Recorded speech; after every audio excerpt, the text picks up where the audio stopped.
Salut à tous, je suis Robin, je suis avec Ludo. Salut à tous.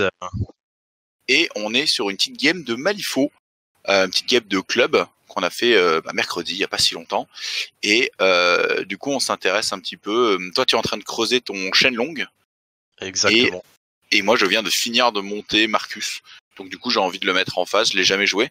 Mais je me dis on peut tester. Ça fait plaisir, ça faisait un petit moment qu'on n'avait pas fait un rapport de bataille Malifaux, ça faisait 2 semaines je crois. Ouais, ça fait 2 semaines, c'est à peu près ça. Après, il y a eu des événements. Hein. Il y a eu choucroute. Voilà. Il est complètement le choucroute de Guild Ball, le dernier choucroute.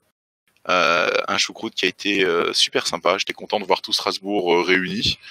J'étais très content de voir aussi les Allemands venir et puis quelques copains à droite à gauche. Ça a été super sympa comme événement, c'est bien marré. Mais pour moi, c'est le dernier tournoi sur le jeu que j'organise. Mais j'en reparlerai peut-être un petit peu tout à l'heure. Pour l'instant, on est sur donc un déploiement en triangle, là, en avant, là, de 12 pouces, comme on peut le voir. Le scénario, c'est lequel c'est celui avec les bounties, c'était lequel? Je me souviens plus du tout. C'était le scénario où on mettait des petits tokens dans chaque camp. Je crois qu'il y en avait 4 et il fallait y aller pour les retirer. Ah, exact. D'accord, ouais. C'est les stratégies marqueurs qui sont dans le camp adverse qu'il faut aller chercher. Tout à fait.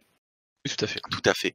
Donc c'était celui-ci. Et donc avec ce déploiement, ça nous avait fait bien marrer parce que les options pour les placer sont quand même hyper limitées vu que t'as pas le droit de les mettre dans ta zone de déploiement. Donc au final, et il faut qu'elles soient à plus de 8 pouces les uns des autres. Donc tu t'as vite fait de dessiner un peu le même pattern à chaque fois. Donc parle-nous un peu de ton Shenlong là. Passion Shenlong. Passons Shenlong. Donc oui, donc je vais jouer Shenlong qu'on découvre de plus en plus. Donc Shenlong, en fait, on remarque petit à petit qu'en fait, il s'adapte de plus en plus dans le jeu, qui est pas facile à prendre en main, mais une fois que tu l'as pris en main, putain que ça fait le café. Et effectivement, ça fait le café. On a vu passer les skims. Je suis désolé, je t'interromps un petit peu. Ouais. C'est quoi ce que t'as pris? Parce que j'ai beaucoup accéléré et j'ai l'impression que du coup, ça a duré une demi-seconde. 11 et le 6 normalement. Alors, le 6, on l'a pris en commun. Il faisait quoi déjà, le 6? Je regarde l'appli en direct live. Parce que en Super tant professionnel. et voilà. Et moi, en tant que gros amateur des familles, mon portable n'est pas à portée de main, donc je suis un génie, apparemment.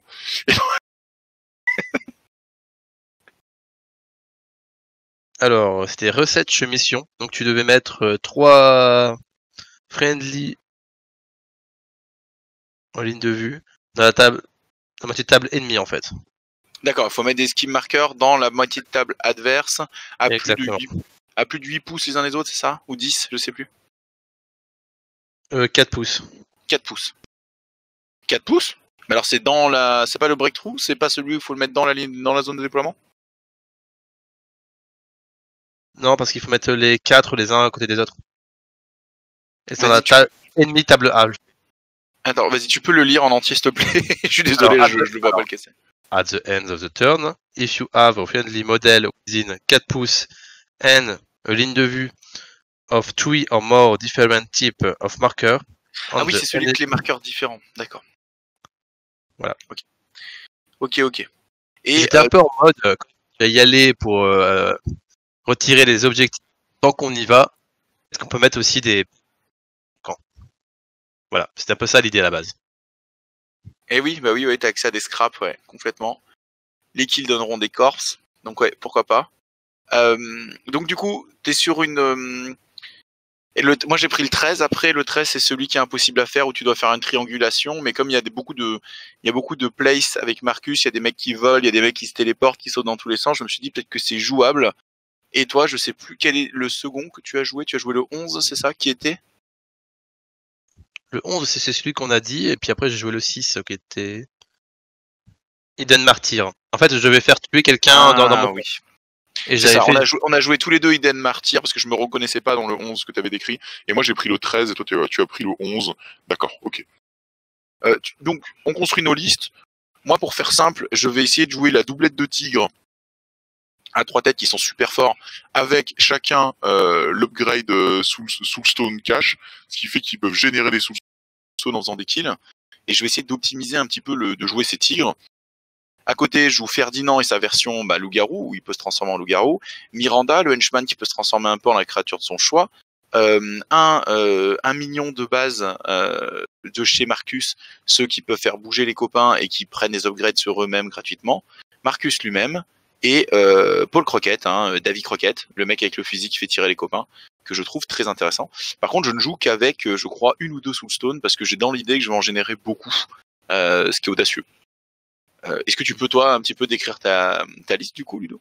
Alors moi, c'est la liste du Karatekai. Donc avec Shenlong, ces 2 apprentis qui commencent à prendre le karaté, qui peuvent copier les arts martiaux du master. Ensuite, j'en ai un qui est le Height River Monk, qui lui est plus spécialisé en dégâts. Ouais, ça c'est les fameux moines à 8 points qui sont extrêmement forts, qu'on va découvrir dans la partie, parce que tu les avais jamais joués jusqu'avant, donc voilà, on en reparlera. Ils vont être importants. Après, j'ai le Wandering River, donc lui c'est plus un personnage qui est spécialisé dans le scénario, à pouvoir grimper, à pouvoir jump, etc. Ouais, très mobile. Très mobile. 2 archers qu'on connaît déjà, qui vont pouvoir tirer de loin, qui font pas mal de dégâts. Et enfin, un soigneur. Et on a oublié un truc très important, j'avais joué la grosse statue d'obsidienne, qui peut réduire dégâts avec son armure, et qui peut se heal grâce aux fragments qu'elle dépose quand elle perd des PV. Ouais, ça fait un combo un petit peu salade tomate oignon. Si tu le tapes un dégât plusieurs fois, ça tombe les scraps autour du perso. Et à l'activation, il peut faire je mange 3 scraps et je récupère les 3 dégâts que tu m'as fait. Enfin voilà, ça peut vite être cancer.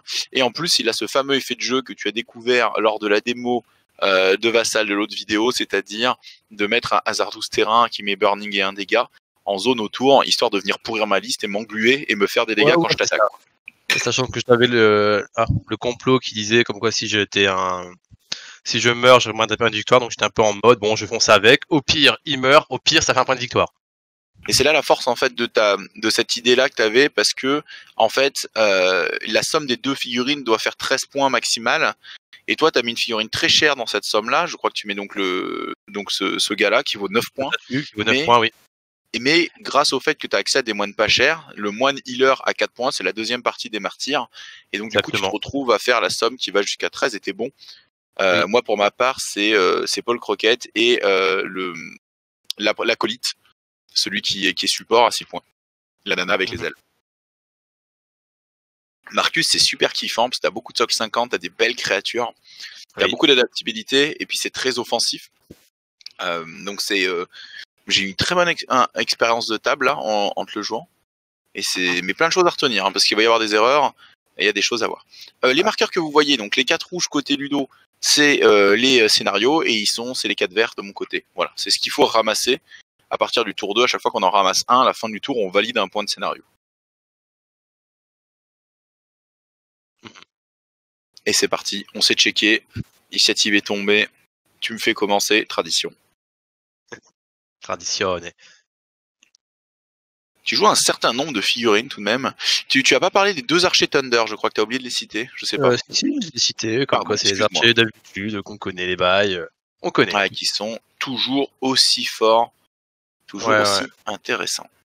Après, je pense que je joue pas assez aussi en contre-scénario, comme on en a discuté encore hier, et il faudrait vraiment que je travaille là-dessus. En mode dernière activation, tu grilles le scheme marker adverse. Oui, et bien, ils ont cette option s'appelle déjà Target Practice ou un truc comme ça, non? C'est la capacité qui fait que tu détruis un scheme marker à une distance maximum de 20 pouces, et le TN c'est ta capacité de tir, donc 6, plus potentiellement un key token, plus la carte pour aller jusqu'à la distance à laquelle ça détruit le scheme marker. Moi j'ai juste joué Ferdinand qui a mis shield 2 et avec le trigger il a pu pusher 2 le premier tigre, donc j'ai un tigre sous shield 2. C'est pas mal parce que s'il se fait attaquer comme ça, il pourra se défendre un minimum.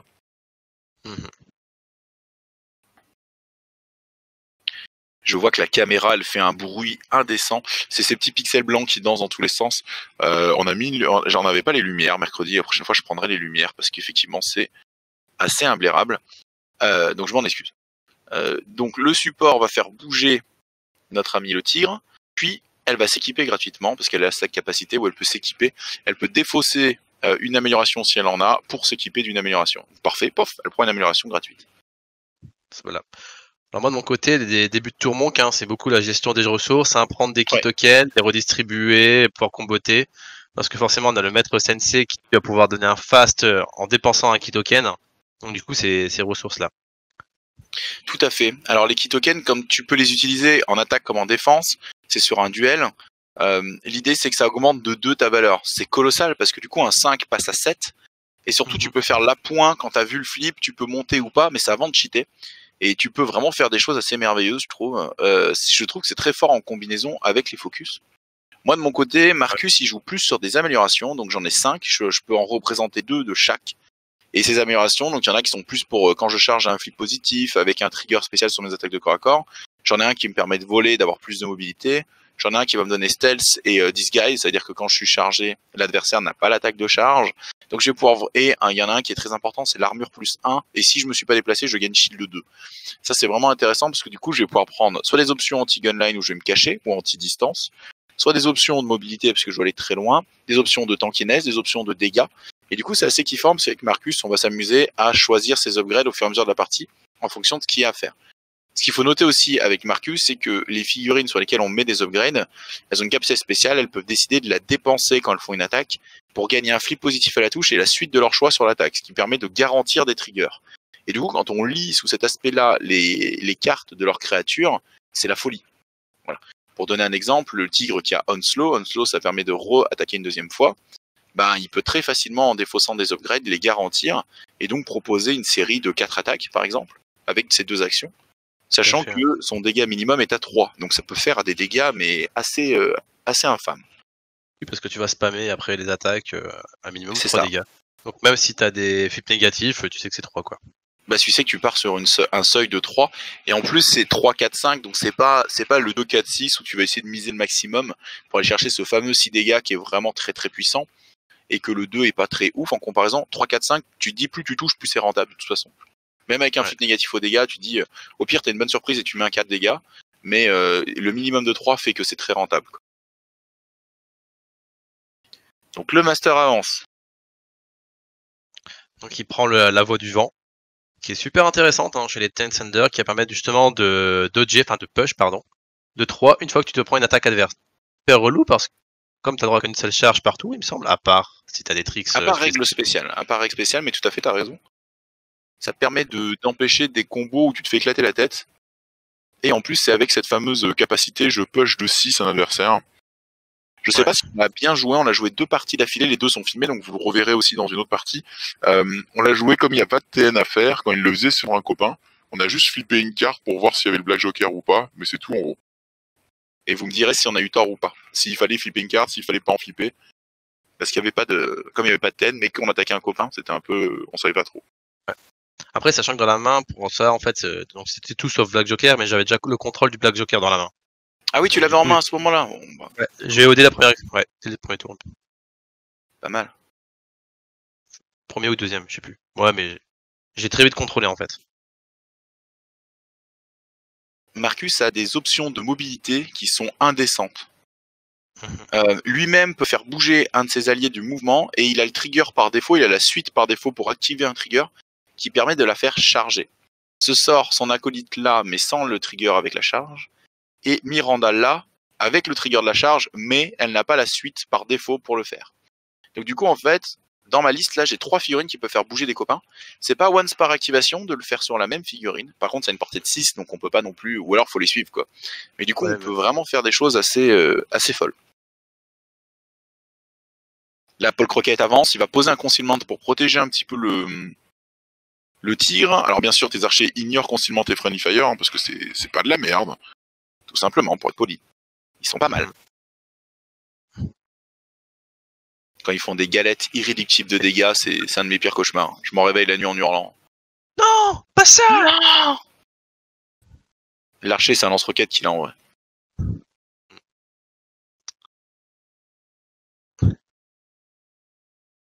On commence un peu à se zoner, à voir ce qu'on peut faire.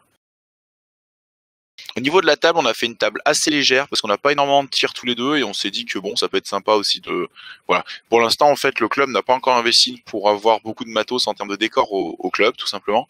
Mais c'est quelque chose qu'on va faire dans les semaines à venir. Et donc, indirectement, Pardon, tu dis Ludo? Il y a des discussions en ce moment par rapport à ça, dont un tapis par exemple qu'on a trouvé sur internet qui est super beau, enfin qu'on a trouvé Ouais, dans une vidéo YouTube. tout Qui à est vraiment fait. Qui est très sympa parce que c'est une rue en fait avec des emplacements d'immeubles entre guillemets, donc du coup tu peux l'adapter, tu peux mettre des décors renversés dans la rue, tu peux faire plein de choses, et du coup le tapis s'intègre très très bien avec les décors qui peuvent aller dessus, et ça peut rendre un truc très stylé. On regarde aussi de l'impression 3D, hein, parce que là c'est le futur complet, hein, les impressions 3D pour faire du décor. On a des maisons qui sont magnifiques, on a plein d'éléments de décor qui sont très très beaux. On Et a vu des caisses, c'était juste débile au niveau de la beauté des décors, tellement ah c'était ouais, beau, etc. En thème japonais, en thème chinois, en thème steampunk et tout, c'était super beau. alors là, juste pour revenir un peu dans la gamme en direct, je déplace le tigre et je veux le déplacer une deuxième fois. Et en le déplaçant la première fois, il faut que je contourne mon acolyte parce que je suis un génie du placement, tout simplement. Hein. Et bien sûr, la deuxième fois, je fais un blast joker, donc je peux même pas cheater pour garantir l'action. Du coup, mon tigre a juste perdu de la mobilité sur ce que j'ai fait dans le tour. Donc voilà, donc je suis un peu grognon, je suis un peu en mode, bah merde. Écoute, quand tu fais une connerie et que t'arrives et que c'est pire, quoi. Genre. De ton côté, tu vas commencer l'agression. Donc il y a un test de peur à faire sur les tigres, ils ont terreur 11, ce qui est pas mal. Ouais, ça va tirer. Je regarde si je cheat ou pas.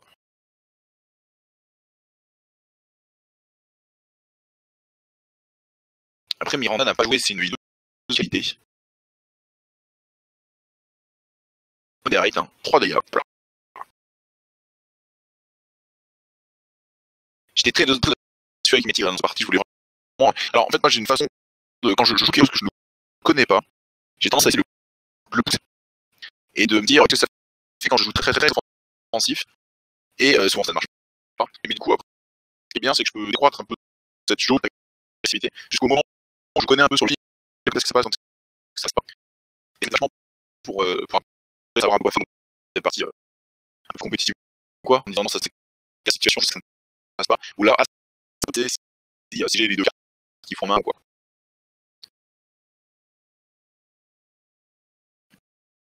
Donc, première, je vais ça m'amuse, ça me des upgrades tous les temps. Je vais faire soin en plus, ça se le voit. Ah, il y a une trou, je suis tout seul. On va voir si je vais continuer un peu. Alors, Israël, la fois, je suis un petit merde.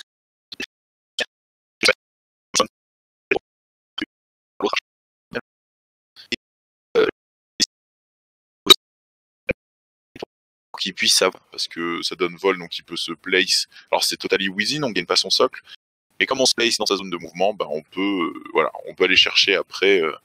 On peut passer par-dessus les décors, et puis ça donne plus en mouvement, donc on va un peu plus loin. Ok. Et après j'ai fait le primal roar, donc le cri primal, ce qui permet de bouger tout le monde de 3 pouces plus 1 par... Ludo, t'es revenu avec nous? C'est le retour. C'est le retour de Ludo, c'est pas grave, j'ai Ikea comme un dieu. J'ai raconté, j'ai raconté plein de trucs incroyables. Non mais voilà. Donc, en gros juste donc ouais, donc Marcus va mettre des upgrades sur les tigres. Il va pousser la liste en avant et il va faire se déplacer le tigre qui va se mettre à cover là-haut. Et on voit la mobilité un peu de ce genre de liste. C'est super kiffant et c'est vraiment fun à jouer. Hein. Je me suis bien amusé.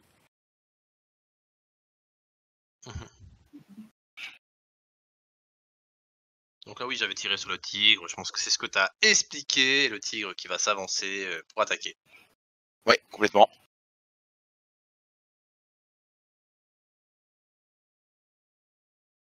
Petit problème technique de son, on s'en excuse.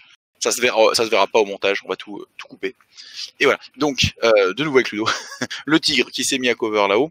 Toi, tu avances un moine vers moi et tu as tenté une capacité. Qu'est-ce que tu faisais déjà là? Alors là, je sais plus si c'est le moine qui se déplace, je crois que c'est celui qui se déplace justement pour pouvoir te repousser. Je pense qu'il y a cette capacité-là, si je me rappelle bien. Exact. Puisqu'en fait, tu as des moines qui sont un peu spécialisés dans tout, en fait. Hein. Tu vas avoir le moine qui va être spécialisé en scénario, qui va se déplacer très rapidement, qui va pouvoir bouger l'adversaire.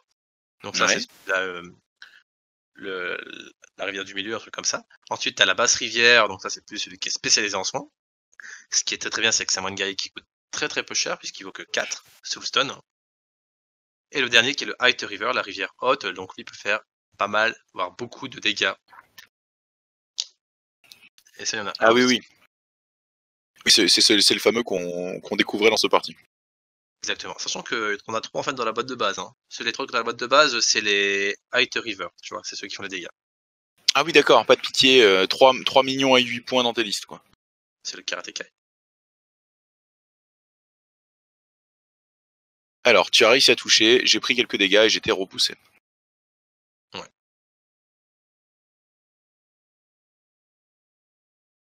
Moi, je suis en train de regarder pour te sauter à la tronche. Je claque une Soulstone pour augmenter mes chances de faire ce que je veux faire. Je vais le réussir. Et je vais te charger ton archer. Et là, t'es gentil, tu me rappelles, je crois que tu as ton fameux trigger qui fait que défensivement, si tu le chopes, tu bouges de 3. Et donc du coup, je fais ah oui, c'est vrai. Et du coup, je vais engager 2 figurines pour pas perdre la dernière attaque potentiellement qui en viendrait. Et je regarde juste pour être en dehors de l'obsidienne, je crois, de la statue. Parce que la statue, elle est en dégâts, elle est 3, 4, 6, tu me diras. Ouais, ça va être ça, ouais. Et ce que j'avais fait, c'est que j'avais regardé l'obsidienne justement en dernière activation pour pouvoir punir si quelqu'un vient, quoi. Donc là, tu rolls ton 13 avec, en plus, le bon trigger. Donc l'archer est sauvé. Je tape l'autre moine, je fais un red joker. Donc là, on est plutôt content. C'est ma dernière action. Et donc du coup, je vais pouvoir claquer un trigger, un onslow dessus. Et avec l'écart, je vais essayer de le grignoter, tout simplement. Tu balances un key token pour réduire quand même l'écart.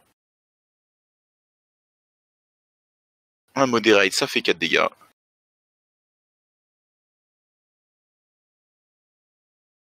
Et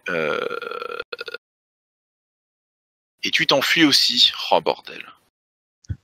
Et du coup, je tue personne. Et je fais pas de soulstone parce que je tue personne. Donc j'ai un peu missile comme un gros bœuf pour voir ce qui allait se passer. Et la réponse c'est pas passé. En fait, ce qui se passe avec Shenlong, c'est propre à sa liste. Alors là, ton moine se fait un dégât pour être push de 3 et prendre un focus. C'est une capacité incroyable. Incroyable. Surtout quand t'as autant de healers. Et du coup, tu vas aller venir punir le tigre. Mais juste pour revenir un petit peu sur ce que je voulais dire, le système de key token te permet de fiabiliser des choses, quoi. Tu sais que tu peux, par exemple, te rendre intouchable sur certaines attaques ou quoi. Parce qu'au vu des stats et de la valeur qui fait plus 2, tu peux vraiment venir deny complètement une attaque ou être sûr de passer une attaque, toi, de ton côté, même si c'est avec des flips négatifs. Et je trouve ça extrêmement fort. 12. 12. Tous les deux 12 le même. Tu balances le ki.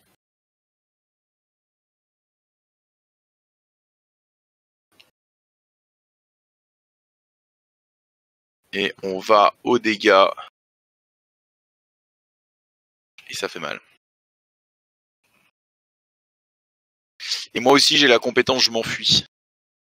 Je m'enfuis de 3 grâce à l'upgrade.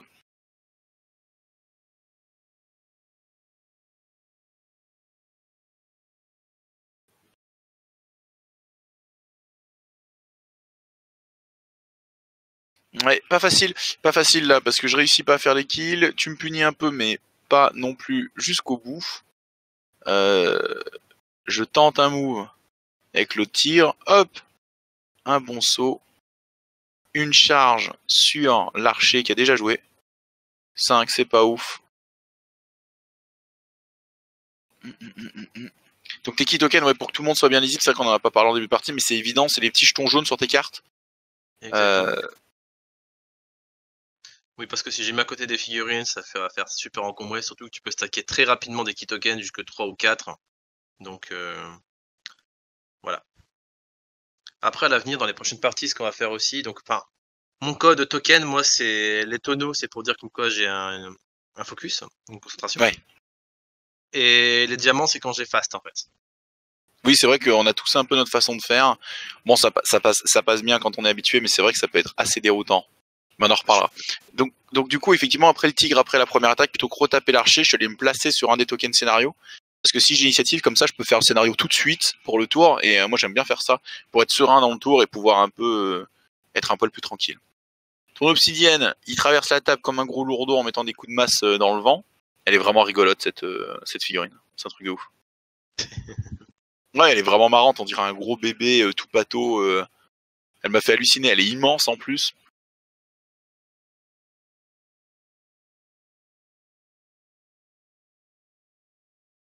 Donc un tour 1, ouf. Aucun mort, mais on a placé des dégâts tous les deux. Ouais. Deadly poursuite, on l'a tous les deux. Moi je vais rester engagé avec ton archer là-bas parce que je sais que je le gêne.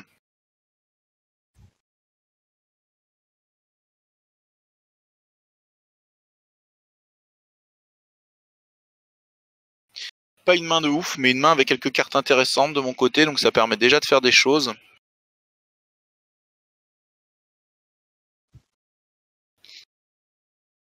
Ouais.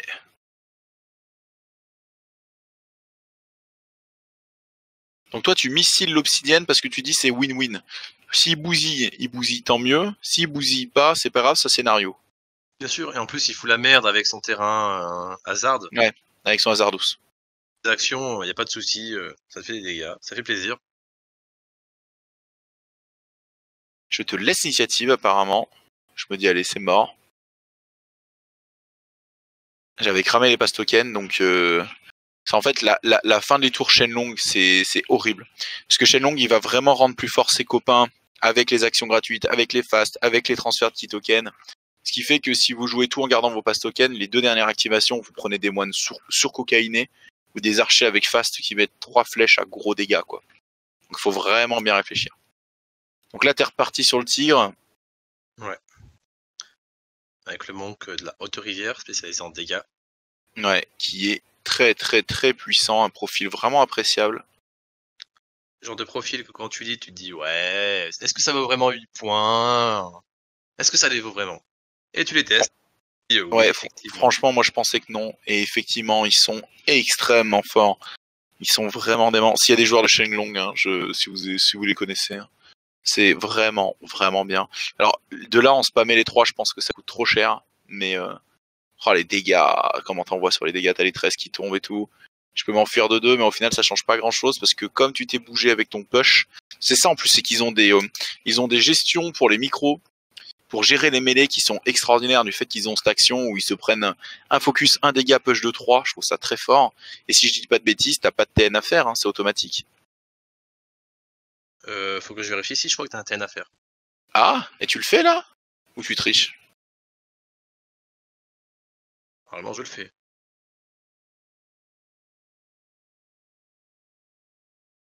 En plus, ils sont ruthless, non? C'est ça? Tu ignores les tests de peur? Oui, il réunit des tests de peur, oui. Ah non, C'est t'as ce qui pas, fait t'as pas de test, rien. C'est gratuit. Ouais. Ce qui fait, et tu tues le tir. Donc là, je perds 10 points. C'est très, très, très, très douloureux à ce moment-là. 10 points secs au début d'activation, oui.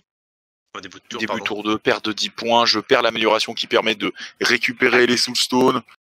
Ma vie, c'est de la merde.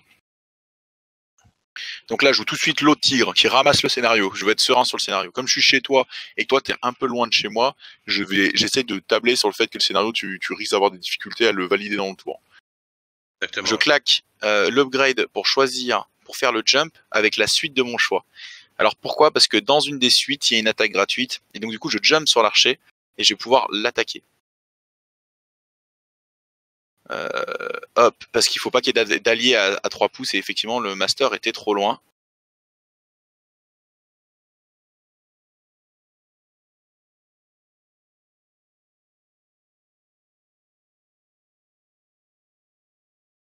Un modéré de 4 dégâts, je vais tuer, donc je récupère une soulstone. Le deuxième chat qui sort un archer à 7 points du coup.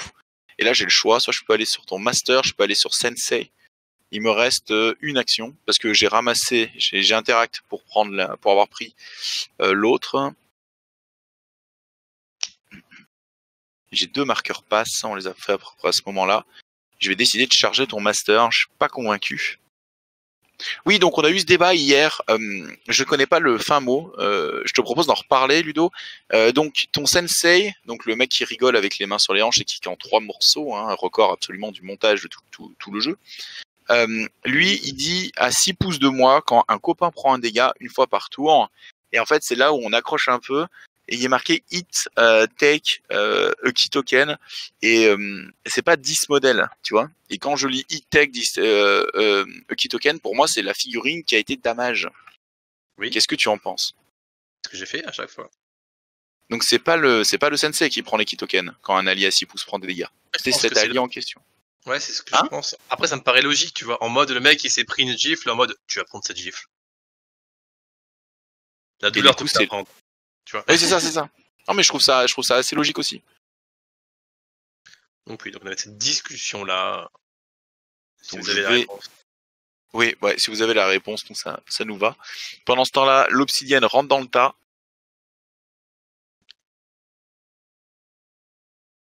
Sur l'homme loup-garou.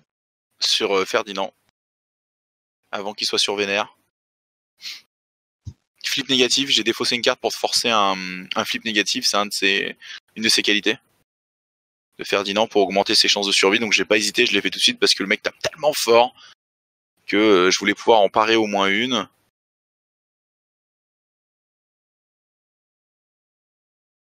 Je regarde un peu comment tu t'es placé, il n'y a pas Marcus dedans, donc c'est plutôt positif pour moi.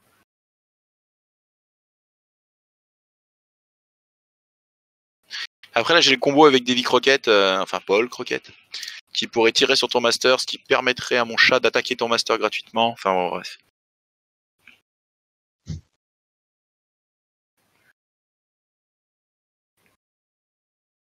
Et je crois que c'est ce que je fais, mais genre ça a aucune chance de toucher. Ah non, je tue un de tes... Ouais, je tue le healer, je crois, non? Je crois que le healer était resté plus longtemps que ça. Je crois que c'est le mec qui pouvait dodger facilement. Ah oui, d'accord, c'est celui qui est très mobile, ouais. Ça fait du bien d'avoir un tireur avec Marcus, parce qu'il tire à 14. Et bim, un petit red joker, ça fait plaisir, on est content. Et bien sûr, alors à savoir que la blague c'est, j'ai dit à ce moment-là, je pourrais tirer sur ton master, mais ça ne touchera jamais. Et je me suis dit, je vais plutôt faire mon concealment, mon action gratuite, qui a un TN à 5 ou 6. Et je red joker le concealment. Parce que je suis une baltringue. Et donc du coup, je perds le red joker sur la pose d'un concealment qui a jamais été aussi bien posé de toute sa vie. Hein. Le nuage, il est parfait, tu vois, voilà. Sans trigger. Et bien sûr, du coup, l'attaque qui en découlera, ça sera sur un 6 tout pourri. Alors que si j'avais tiré sur le master avec cette somme-là, j'aurais pu lui placer des dégâts et forcer le tigre à taper le master, ça aurait été super. Mais non, mon manque de confiance. Le 9/10 de ces Red Jokers, c'est quand même ce genre de bail. Hein. C'est quand même un nuage, viens, je te soigne, mais t'es sonné comme jamais. T'es là, t'es Red Joker, quoi. Hein. Ça va. C'est toujours les TN pourris. Hein. Toujours les trucs de merde. Je te donne tes scrap markers, parce que quand tu prends les dégâts, tu poses des scrap markers. Ah oui, je crois que je lui mets une balle dessus parce que c'est un des rares que je peux toucher. Cette figurine, elle a un profil très très tranché parce qu'elle a 3 de défense physique. Et en willpower, par contre, elle a 6, je crois, ou à 5, un truc comme ça. Après, en défense, elle compte son armure qui a 2 d'armure, tu vois. Voilà, c'est ça. Et elle a 8 PV, ce qui est pas incroyable, mais qui est pas nul. Mais très souvent, quand t'as 2 d'armure, t'as pas beaucoup de PV, ce qui est logique, hein, parce que c'est insupportable l'armure. Marcus gère pas si bien l'armure. La seule figurine qui le gère, c'est Ferdinand en mode loup-garou, qui a un trigger qui donne Armor Piercing. Donc moi j'avais en tête que il est sur la bonne figurine, quoi. Potentiellement, je me transforme en loup-garou et essayer de te bouffer.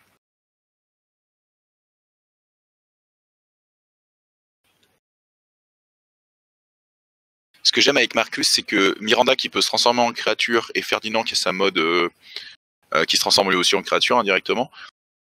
C'est super cool parce que du coup c'est des supports et quand tes grosses créatures meurent, ils se transforment eux à leur tour en grosses créatures.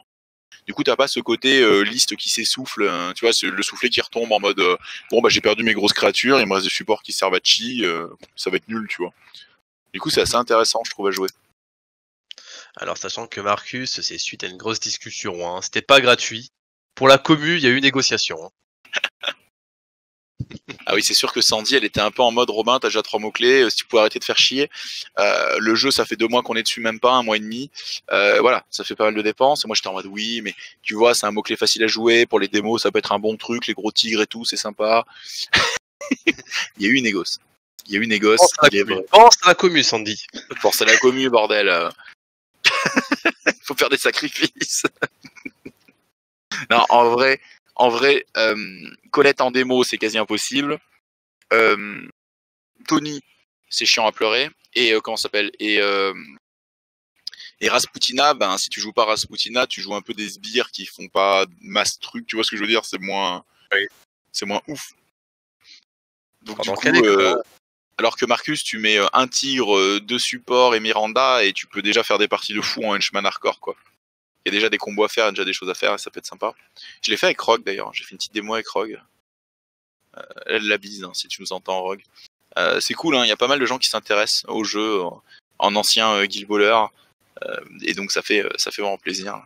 Je sais que en termes d'événements à venir, si tout va bien, mais je le confirmerai un peu sur les réseaux dès demain, parce que demain on a l'AG des grognards, donc on pourra discuter plein de choses, notamment l'achat d'un matos, d'une caméra qui ferait pas un bruit dégueulasse sur les vidéos, ça sera un vrai plus.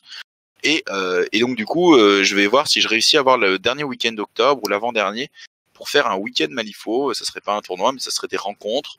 Et je sais que il y a déjà un Stéphanois qui a envie de monter, Marco, et potentiellement peut-être Rock viendrait. Et ça serait super, ça serait juste un week-end jeu entre nous. Tout le monde est le bienvenu. L'idée c'est de faire des rondes non tournois pour découvrir le jeu.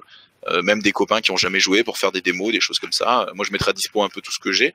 Et puis l'idée ça serait de faire ça, quoi. Voilà, il y a ça. Et je sais que sur Lyon-Saint-Etienne, il va y avoir à peu près la même chose mi-novembre, si je dis pas de bêtises. Goupil va organiser ça un petit peu avec les Stéphanois, parce que ça joue pas mal vers chez eux, et on descendra les voir, bien sûr. Donc on sera là-bas aussi. Voilà. Un petit peu pour les événements à venir.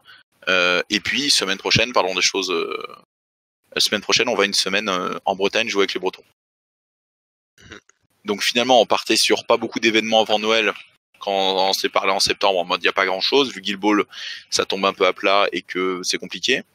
Et puis finalement, on se retrouve à se dire, en 2 mois, on va faire 2 week-ends. Enfin, en 1 mois de temps, on va faire 2 week-ends et une semaine à Vannes, Strasbourg, Saint-Etienne. Tout va bien. Un peu notre vie, hein, trouver des solutions. Hein. En mode, ouais, ça va être une année cool. Hein. Les mecs. Ah merde. Pour le plaisir. Alors pour revenir un peu à la game, Shenlong, ce qu'on a vu, c'est qu'il a explosé un Tigrou. Alors ce qu'il a fait, c'est qu'il a pris le mode vénère, le dragon vénère, etc., qui fait qu'en fait il va ignorer les tests de terreur. Donc du coup il n'y aura pas besoin de faire test de terreur pour tuer ton tigre, et qui va donc réussir à one-shot. Effectivement, je perds le deuxième tigre à 10 points, ce qui me met très très mal dans la partie. Je me retrouve plus qu'avec 30 points sur la table. Marcus s'active, il va mettre des améliorations, il va pousser tout le monde sur la table. Il va essayer de trouver des solutions pour setup le reste du tour. En attrition pure, l'attrition c'est ce qui va être tout en rapport, en fait, c'est juste les forces armées l'une contre l'autre. Et on prend ces valeurs-là, c'est un terme qu'on utilise beaucoup. Je me permets de le définir parce que peut-être que sur Malifaux, c'est un terme que vous n'utilisez pas. Ce qui n'est en rien un souci, ou peut-être que vous en utilisez un autre pour décrire la même chose. Mais en gros, l'attrition, c'est ce qu'on va appeler un peu le combat un peu de points de victoire, pas de points de victoire, mais de points d'armée contre points d'armée. Combien il reste de points d'armée contre combien de points d'armée. En général, ça permet de définir un peu qui va gagner vers la fin, parce que celui qui a plus, en général, peut faire plus, mais pas toujours. Il y a des armées qui sont assez mauvaises attrition, mais qui sont terriblement puissantes sur le scénario, et donc voilà, ça va se rattraper comme ça. Et donc en attrition pure, pour l'instant, je suis pas très très bien, alors que c'est une faction d'agression un petit peu Marcus. Donc je me retrouve un peu dans une mauvaise situation. Tandis que j'entame le taboulé, bien sûr. Hop, transformation. Je me transforme en loup-garou, on y est. Ferdinand est un loup-garou. Je vais te tabasser. Donc je prends un dégât et feu parce que je suis dans ton hasard. La mascotte est venue te taper aussi, elle a fait des toutes petites occurrences de 1 dégât, mais ça me va en fait, ça suffit déjà. Comme de toute façon, il faut faire 4 dégâts pour t'en faire 2. La mascotte qui tape à 1-1-2, ça me va, tu vois, elle va taper 2 fois. C'est très bien. Elle tape fait, je crois qu'elle a touché les 2 fois, en plus elle tape à 4, mais comme tu as une défense de 3, elle peut le faire. Et entre deux bouchées. Le non-respect, hein, le non-respect. Le mec, il va, voilà, il tape une grosse statue, etc. En même temps, il mange, etc. Il fait des trucs dégueulasses avec en même temps la bouche pleine de taboulé. Ah là là. Et bim, grosse attaque derrière. Et j'ai enlevé l'amélioration pour choisir le trigger, et donc je vais pouvoir prendre l'armor piercing. Et ce qui fait que je vais pouvoir tuer, je vais pouvoir faire un 5 dégâts sec, sans réduction d'armure, pour tuer cette obsidienne, et ce qui indirectement te fait, toi, le skim. Moi à ce moment-là je ne le sais pas, et ça te permet de et Primal Roar derrière, donc il a la même compétence que le capitaine qui fait bouger tout le monde, et je vais un peu redéployer la liste vers l'avant. C'est cool d'avoir autant de mobilité dans une liste, hein. C'est vraiment très agréable. Et donc du coup, ouais, je vais réussir à tuer l'obsidienne, ce qui fait qu'au niveau de points d'armée, c'est pas si la perte des 2 tigres se compense presque avec l'archer et l'archer et l'obsidienne, quoi. Après, au niveau contrôle de table, je suis un peu mieux que toi, un tout petit peu mieux que toi, et j'ai fait le scénario sourcil, toi pas, donc j'ai ça pour moi pour l'instant. Mhm.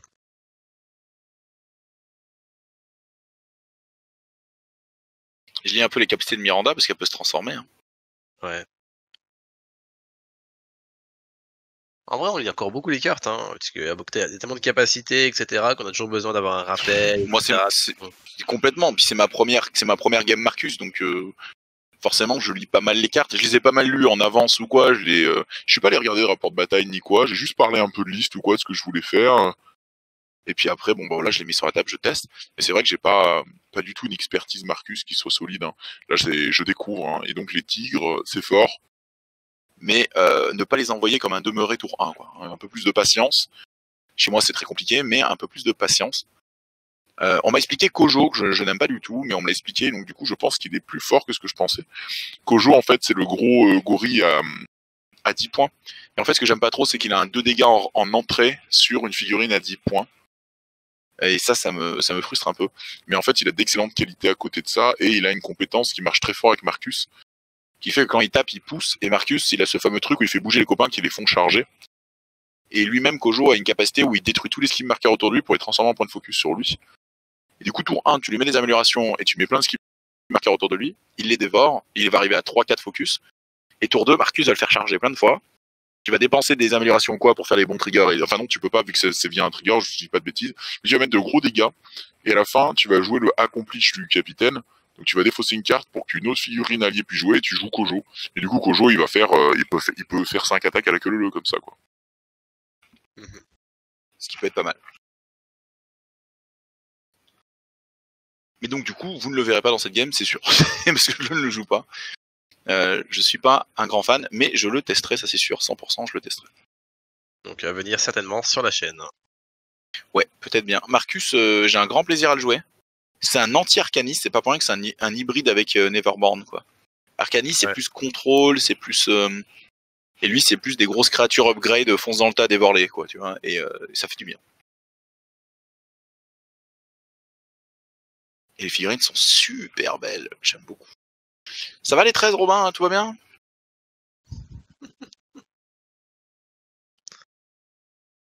Ah, Carré 13. un petit 2 quand même pour revenir sur Terre.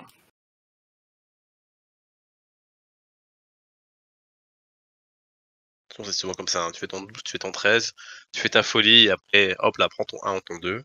Et après, c'est de la merde. Donc du coup, Miranda se transforme en tigre. C'est le 3e tigre, c'est le tigre caché.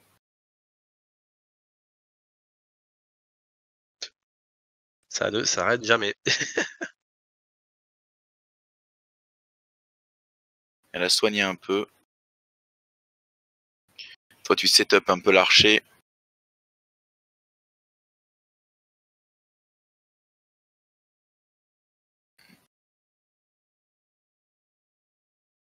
Moi, je fais bouger le tigre, le Miranda tigre via lui, ouais, l'apprenti.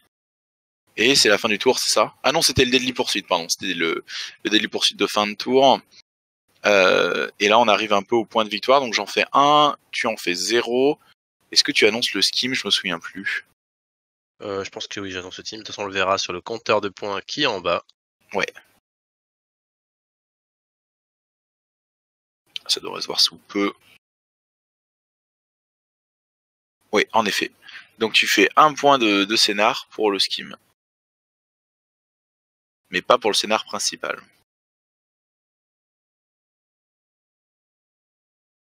Et ça reshuffle les cartes pour un 3e tour. On arrive tour 3. Alors, c'est quoi tes plans, toi, pour le tour 3, là? Voilà, maintenant, en fait, mon objectif, c'est d'avancer sur les flancs pour pouvoir avoir les objectifs Ouais. et de t'occuper avec mon sensei ou ce genre de choses, tu vois. Parce que j'ai le sensei, j'ai mon master plus le sensei qui sont au centre pour pouvoir s'occuper et pouvoir être tranquille justement en haut. Et qui sont des figurines dures à tuer, on va pas se mentir. Oui, bien sûr. En plus, avec les améliorations, ce genre de choses, on peut faire des trucs. Allez, Black Joker sur Initiative, ça me fait plaisir.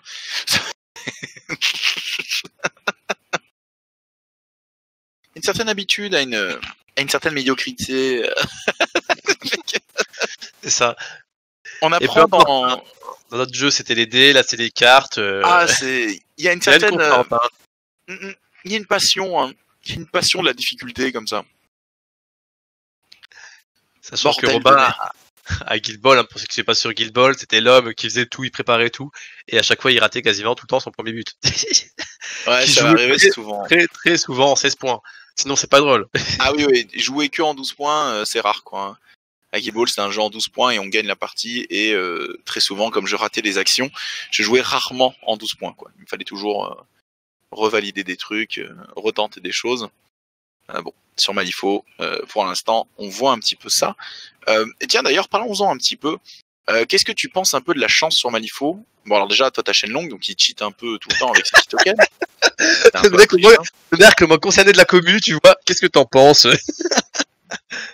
Bah, c'est vrai que t'es moins impacté et du coup ça rend ce gameplay assez extraordinaire. Mais après je le trouve plutôt bien balance parce qu'un moine qui a pas de key token sur la gueule, mais il se fait atomiser. Exactement. Parce qu'il a 5 de défense, aucune règle spéciale ou presque. Et il est en mode comme ça avec la bouche en cœur, en mode s'il vous plaît monsieur, laissez-moi tranquille. Et toi t'es là mais les mecs t'es mort. Alors sinon, pour le niveau de l'aléatoire, oui, je pense que l'aléatoire est, je pense, de mieux en mieux en fait. En fait, c'est quand tu arrives à le gérer avec ta main que, comment dirais-je, que tu arrives à comprendre ce qui se passe. Donc, soit avec l'aléatoire des cartes, hein, qui vont de 1 à 13, soit avec les symboles. Mm-mm. Mais ça, comme dit, en fait, il faut avoir l'expérience sur, ok, tour, j'aurai besoin de tel symbole, j'aurai besoin d'une carte haute, donc il faut que je le garde en main. Parce que des fois, tu vas te dire, ouais, je vais juste prendre un 6 ou un 7 à la place d'un 13, mais je vais le garder parce que je sais que c'est juste ce que j'aurais besoin. En plus, avec le bon trigger, tu vois. Ouais tout à fait ouais. Donc il y a vraiment ce contrôle-là. Après, je pense que, enfin, moi, j'arrive pas encore à compter les cartes, dire, voilà, j'ai 4 13 qui sont tombés, j'en ai plus, etc. Mais je pense qu'après, quand tu arrives à avoir une vision de ton deck, je pense aussi ça devient très très fort, tu vois. Et celui de l'adversaire aussi. Alors j'avoue que moi je suis très nul là-dessus parce qu'il m'arrive encore de vouloir espérer un Red Joker ou quoi alors qu'il est tombé genre 3 tirages plus haut. Enfin c'est... Je vis dans Ah un oui, doux monde où j'ai aucune comme la, mémoire. comme la game d'hier, tu vois, il fait oui, pourvu que c'est Black Joker, et là je te montre les cartes qui sont déjà tombées, je suis en mode, ben, ça va être Le compliqué. Black Joker il est tombé il y a 2 tours, comme toi, tu vois. Enfin, il est tombé il y a 2 tirages, il est tombé. Je vais pas le ressortir avant un moment, donc. Et moi, je suis en mode, ouais, si Black Joker, non, ça n'arrivera pas. Stop. T'es mort. Tu prends ta flèche, t'es mort. Parce qu'on a fait une partie filmée le lendemain, là, donc hier. Jeudi, on a fait une belle partie Shenlong contre Tony, parce qu'en ce moment tu saignes le Shenlong, je respecte vachement ça. Et moi je défile un petit peu mes mots-clés, je me fais plaisir. Et on l'a filmé, on la commentera parce que c'est une superbe game aussi. Et bref, voilà. Donc sachez que ça Je pense arrivera. que pour la chaîne, peut-être que je n'aurai pas que du Shenlong, hein, qui est peut-être un peu aussi des Last Blossom, ce genre de Ouais, choses. complètement. Mais il faut pas te mettre la pression avec ça. Je veux dire, moi je trouve ça chouette que parce que les premières parties que t'as fait en Shenlong, elles étaient à sens unique et t'étais frustré par le jeu. Et Ouais. plus tu le joues, plus tu maîtrises de mieux en mieux leurs ressources et plus tu les rends forts et plus c'est dur et c'est très bien, tu vois. Donc non, je pense que c'est aussi bien de voir la progression Shenlong qui en découle. Mais c'est vrai qu'après, il faut qu'on mette Sandy un petit peu plus au centre, parce qu'avec ses cochons, elle est super solide. Et puis elle va commencer à jouer le Pro Master. Il faut qu'on montre un peu de Jean-Loup. C'est le boss du jeu, tu vois. Ah bah ouais, Sandy, c'est elle qui a le meilleur ratio Comment de win. jouer. Elle nous a montré comment jouer au jeu, elle a fait voilà, ça c'est mon jeu. Donc nous on s'entraîne entre nous, etc. Et on se dit allez, quand on Complètement. pourra gérer le cochonou, on ira. Complètement. Donc ouais, c'est ça. Comme je disais, il y a Jean-Loup aussi qui a acheté ses Swampfield là avec Zoraida, Neverborn. Et puis après, quand on va aller en Bretagne, quand on va jouer chez nous aussi, qu'il y aura les copains qui viendront, et quand on descendra à Saint-Etienne, je prendrai la caméra avec moi pour faire un peu de matière, pour après avoir de quoi distiller dans le temps des vidéos de rapports de bataille de d'autres joueurs et de d'autres styles de jeu et de d'autres masters, parce que le jeu a une belle richesse. Et comme c'est un jeu avec quand même pas mal de connaissances, c'est pas mal de faire des rapports de bataille, d'en commenter, parce que, ou de les regarder, parce que du coup ça permet de rattraper de la connaissance qu'on n'a pas vue sur la table forcément. Sachant que nous, après, on fait une banque de vidéos qui est pas sûr qu'on va forcément tout utiliser, hein, mais après, on va extraire les meilleures vidéos, les parties qu'on trouve les plus intéressantes, et ça nous fait, voilà quoi, des réserves. Ouais, complètement. Comme en Guild Ball, je pense qu'on a encore une dizaine, quinzaine de vidéos sous le bras. J'en ai, mais une quantité de vidéos non commentées, j'en ai énormément. Au pire, J'en ça ai sera le qui datent best-of, dans 10 ans, si on va faire une compil, des vidéos qui sont sorties, on aura ça, voilà. J'avoue. Donc, je crois que Miranda te charge ton master. Elle claque une upgrade. Il y a un red joker dans ce... Oula, 3 cartes sur cette charge. Je dépense une souche. Qu'est-ce qui se fait? Comment je peux faire ça? 3 cartes sur la charge. J'avais une concentration peut-être. Concentration plus... Je me retrouve avec triple flip positif et je propose un 4 dégâts sur le master. Ce qui est plutôt sexy. 2 cases de 3. Et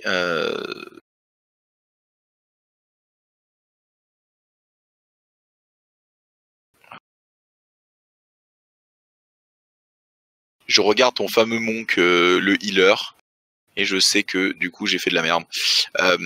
Ah aussi, là ça on fait moins en moins, hein. Dans la game Tony on le fait beaucoup moins. Quand tu... En fait les listes comme ça qui ont du soin, tu attaques pour tuer ou tu attaques pas. Tu vois ce que je veux dire Ludo? Ouais, s'il reste un PV, c'est la tristesse absolue, quoi. T'as envie de pleurer. C'est pire que tout, quoi. Il faut all-in. Il faut le faire en une fois. Sinon...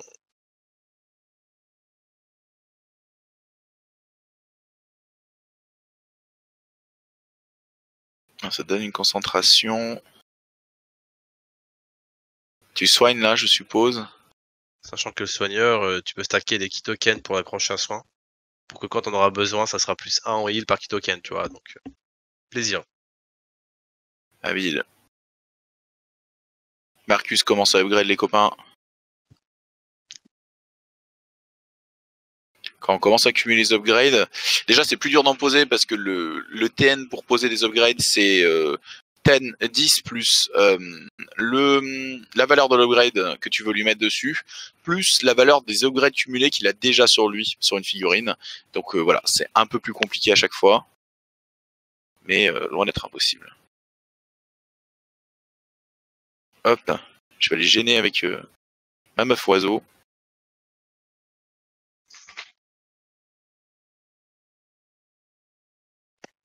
Et j'ai dans l'idée de peut-être cramer une upgrade pour augmenter mes chances de toucher. C'est grave parce que du coup, grâce au cramage d'upgrade, on réussit à fiabiliser des jets, on arrive à fiabiliser des attaques. Et ça peut faire de belles choses. Alors, ces fameux... Pardon, excuse-moi Ludo, tu voulais dire? En fait, on a beaucoup de secondes ressources comme ça, comme les key tokens, des upgrades, etc. Mais qui changent vraiment selon les factions, selon les masters, etc. Est-ce que tu vois ce que je veux dire?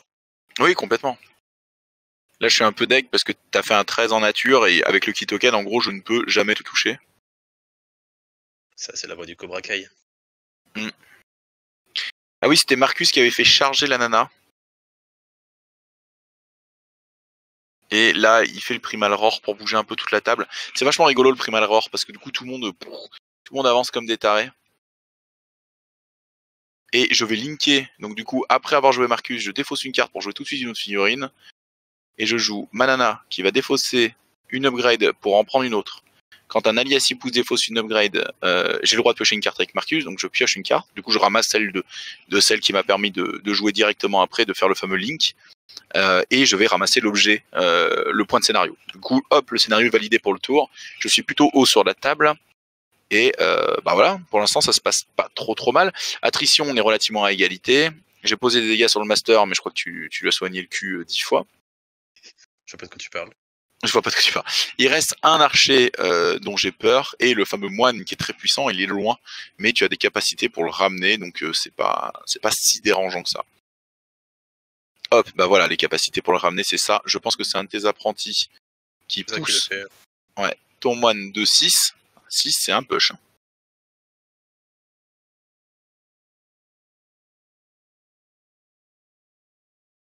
Alors moi, mes martyrs, en fait, comme c'est l'acolyte, je les fais faire le scénario aussi pour qu'ils soient en première ligne, et c'est Croquette, Davy Croquette. Donc j'ai besoin qu'ils soient un petit peu de manière à ce que ça te fasse réfléchir à attaquer ou non. Et au pire, j'en soigne un des deux ou je sauve celui des deux dont j'ai besoin.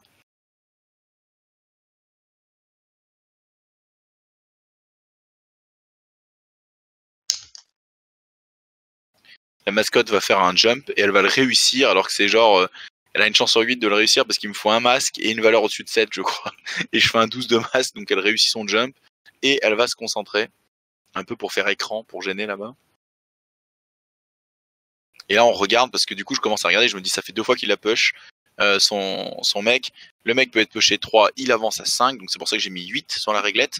Si jamais tu arrives au contact avec l'objectif, tu pouvais le ramasser. Tu ne peux pas. Donc je suis encore relativement serein pour un tour, entre guillemets.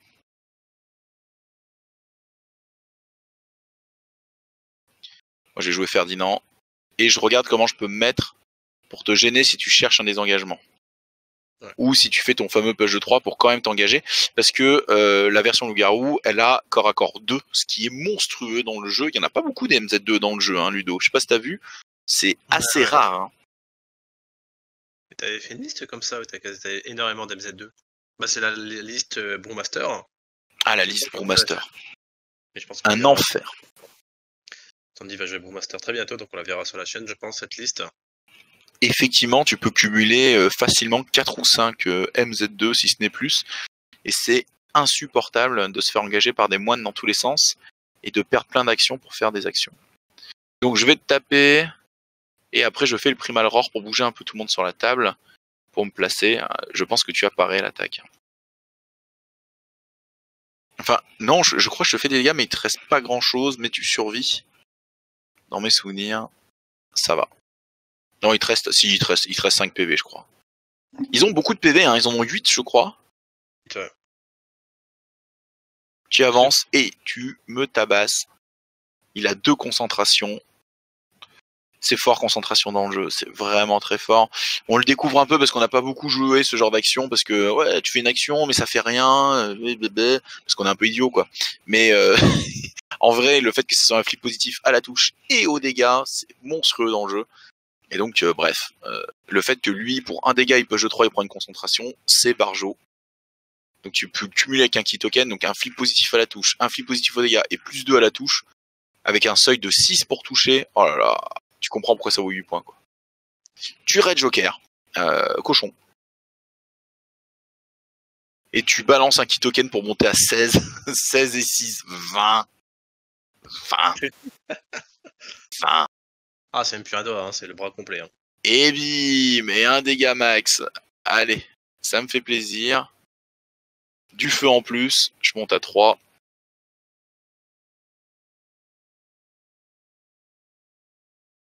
Donc, il te reste une attaque. Attaque gratuite aussi, si je défausse une carte. Ah oui, ça c'est le fleuri. Ah oui, parce qu'ils ont fleuri en plus. Oh, les salauds. 12.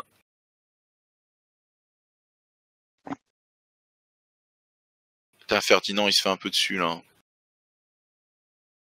Comment ton monk, il est latte.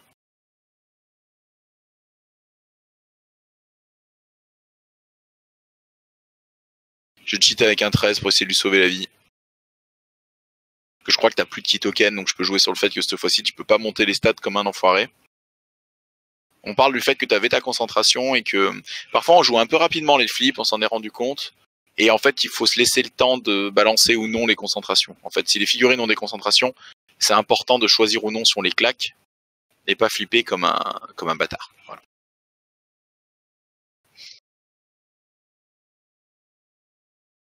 Donc moi, je suis en mode, bah écoute, je vais te tirer dessus avec Paul Croquette, hein, j'ignore les Friendly Fire, et puis j'ai une capacité qui fait que si je te touche, je peux faire taper la créature qui est avec toi. Ah, je commence par un concealment apparemment. J'ai pas peur du Red Joker, du Concealment. Ça fait hésiter à faire la compétence, tu sais. Genre. Qu'est-ce qui respirait pas justement Red Joker? C'est non. Et là, je vais cheater avec un 11 de masse qui me donne le trigger pour avoir une attaque supplémentaire. Donc j'ai une attaque parce que c'est ma passive. Et j'ai une attaque pour le truc. Donc je te fais 2 dégâts au flingue parce que j'ai... Ah, 3 4 J'ai réussi à avoir un moyen moderate avec 3 cartes, c'est plutôt positif. Tu descends assez bas en PV. Je fais taper le tigre, le loup-garou avec la passive. Et je cherche comment tricher, hein, forcément. On cherche pas de la magouille qui va permettre de pouvoir. Et après, je le claque la dernière upgrade qu'il a sur la gueule pour l'attaque grâce au truc. Tu fais un 11. Je mets un 11 pour égaliser. Et j'aurai la suite de mon choix. Je vais pouvoir prendre un heal de 2 sur la suite. Parce qu'il est très très mal, Ferdinand. Donc ce serait bien qu'il se soigne. Et je pars aux dégâts. Et je vais pouvoir t'annoncer les 2 dégâts qui tuent. Et là, t'es un peu saoulé à ce moment-là. Parce qu'on a un peu le syndrome Malifaux de si tu me rates un PV près, je peux répondre et 100% ta figurine. Ce qui peut être assez horrible. Et du coup, Paul Croquette, incroyable. Cette figurine, elle est incroyable. Parce que pour 6 points, t'as un tireur qui est bien. Et en plus, c'est synergise avec tes créatures qui engagent les mecs, quoi. Donc c'est... Enfin, moi, je l'aime beaucoup. Bon, là, on sait que Ferdinand, là, il y a un archer avec Fast en face de lui. J'ai plus de cartes en main pour cheater. Il ignore Concealment. Ça va être dur, quoi. Il a Fast. Ouais. En plus, t'as 1 million de key tokens. Bon, voilà, je fais un 1. Aïe, aïe, aïe. Mais disons que j'ai cassé ton avancée dans mes lignes pour le scénario.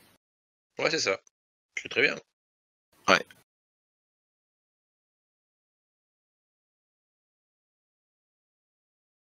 Donc première flèche, t'as fait des dégâts, mais il est pas mort. Deuxième flèche, triple négatif, 2 dégâts. Boum! Le loup-garou, vous l'avez vu, il est tombé doucement sur le côté avec une flèche dans la cuisse. C'est fini, c'est le décès. Tu tires ma marmotte apparemment, qui fait un 12. Faut pas déconner. Grâce à cette incroyable concentration. Sauvetage de la marmotte. Et je me retrouve un peu à 5 figurines, donc là on commence à serrer les fesses. Hein. Shenlong, quand il a cette amélioration où il s'enfuit 3 quand tu le tapes, tu peux pas le tuer. Et lui, avec son trigger avec Onslow, là, il peut venir t'atomiser ta liste. Si je dis pas de bêtises, je crois que il a les 4 triggers sur son attaque de base. Oui. Donc il a toujours quelque chose à tirer d'une attaque. Oui, il peut se focus. Stun, gagner un focus qui est très très fort. Le fait d'attaquer lui donne un key token. Oui, ça c'est gratuit. Ce qui fait que ça lui donne une sorte d'infini key token où quand il tape à 6, en fait, faut comprendre 8. Ignorer les actions l'action devient irréductible aussi, c'est sur le bélier. Oui, ouais, en plus il a un dégât irréductible. Après ses dégâts sont faibles, hein, c'est 2, 3, 5 je crois. 5, oui. Donc pour un master, c'est pas des dégâts insane, on a déjà vu des masters avec des 3 en entrée, des dégâts plus élevés. Mais le fait qu'il a une telle qualité d'attaque, on comprend pourquoi les dégâts sont aussi modérés, parce qu'il touche. Et il peut stun aussi. Stunned. Ouais, stun ça reste très bien. Et il y a un des styles de combat où tu as accès à une super attaque à 3, 4 et je sais plus combien de dégâts. Oui, c'est ça. C'est ce que j'ai utilisé pour explorer un tigre. Surtout que tu vas pouvoir ignorer la terreur. Oui, c'est celle-là, ouais. Non mais c'est vraiment cool parce qu'on voit que moi mon master il améliore mes créatures, toi ton master il s'améliore lui. Et après tu as des ressources sur les key tokens et moi c'est les ressources, c'est quand je dépense les améliorations.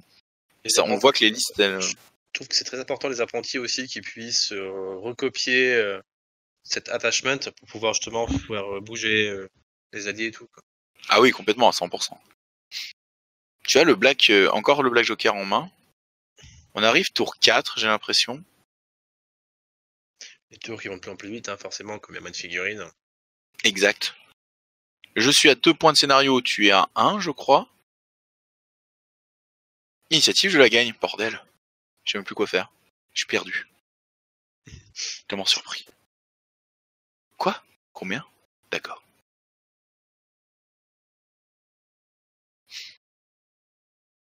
Alors. Là, je crois qu'à ce moment-là, je suis en mode, si je valide le scénario, si j'en prends 3, même si j'ai aucun skim qui est actif, c'est quand même très bien. Là, je me rends compte aussi que l'idée de mettre 3 skim marqueurs autour de ton armée pour mettre 3 figurines au milieu pour avoir... Non, c'est de la merde. Ça marche pas. Mais voilà. Donc je me dis Marcu, peut-être que Marcu pourrait complètement...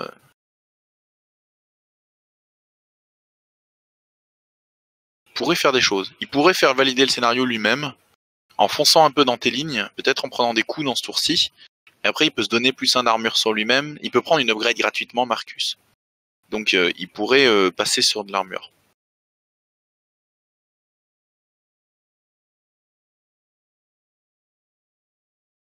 Je up mon apprenti. Non, c'est le tigre que je vais up. C'est Miranda Tigre. Je vais l'améliorer.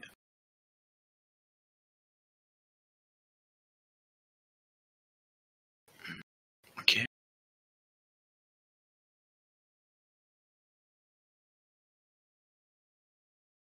Je fais un Primal Roar, ok, qui est full raté. On est content, le Black Joker. Il fait un doigt un petit peu, ce démon. En tout cas, je le lis comme ça. Et je vais retirer le point de scénar.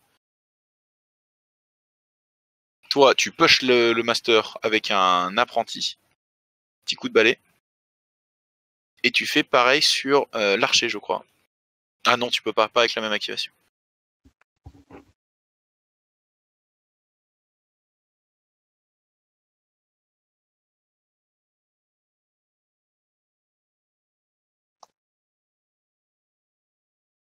Ouais, là c'est tendu. Malifaux, c'est marrant comme il y a un moment donné, souvent tour 4, hein, quand tu te retrouves à 5 figues ou moins, il y a vraiment ce moment où chaque action devient vraiment déterminante. Jusque-là dans la partie, parfois tu tires, tu tentes des choses, tu dis ça passe pas, je cheat pas. Et il y a un moment dans la partie où tu arrives où tout est déterminant, tu vois. Ouais. Le moindre choix, la moindre dépense, il faut que ça soit justifié, il faut que ça marche. Je pense qu'avec l'expérience, cette importance va diminuer, tu vois, en mode, il faut qu'on commence à le faire tour 3, puis tour 2, etc., tu vois. Oui, complètement. Tour 1 pour qu'il soit parfait. Ce n'est pas faux. Donc là, pour faire le score, t'essaies d'avancer le master très loin chez moi pour qu'il puisse lui y aller. Oui. Moi, j'ai mis la marmotte sur ton archer pour le gêner. Soit tu vas le pousser. Esprit du vent. Zbla.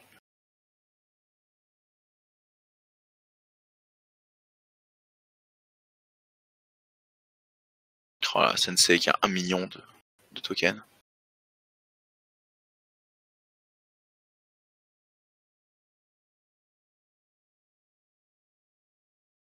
Je réfléchis un peu parce que je veux pas me faire punir par Sensei. Si je fonce dans ton bloc là-bas, je pourrais perdre pas mal de... Je pourrais perdre pas mal.